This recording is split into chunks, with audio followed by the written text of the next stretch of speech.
কোনো ব্যক্তিৰ নাম বা কোনো পলিটিক্যাল পাৰ্টিৰ নাম মই ল'ব নোৱাৰে, খালি BPF-ৰ নামটোহে মই ল'ব পাৰে আজিৰ দিনৰ মোৰ লাইসেন্সটো। বেলেগ পলিটিক্যাল পাৰ্টি বা বেলেগ লিডাৰৰ নাম ল'ব নোৱাৰে। খুব দুৰ্ভাগ্যজনক এইটো না। যদি লয় মই অহাকালিৰ পৰা আৰু বেংগল পলাব লাগিব। সেইকাৰণে মই লাইসেন্সটো যেটো হোৱা নাই মই নকম দেই। সেইখিনি কথা ওদালগুৰি হিচাপে আপনাৰ এসেম্বলি সিটটো 7টা আৰ কোকৰাঝাৰেৰ কাৰণে 7টা। আপনাদেৰ কোকৰাঝাৰত পৰিল, এফালে গোবৰ্ধনা পৰা বৰমা চাপাগুৰি এনেকুৱা সমষ্টি নাই আৰু এতিয়া।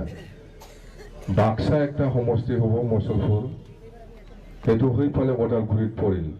এতিয়া গোবৰ্ধনা নতুন এসেম্বলি সিট আমি পাবলৈ গৈ আছো। গোবৰ্ধনা এইটোতো বিজনী আছে পুৰাণা।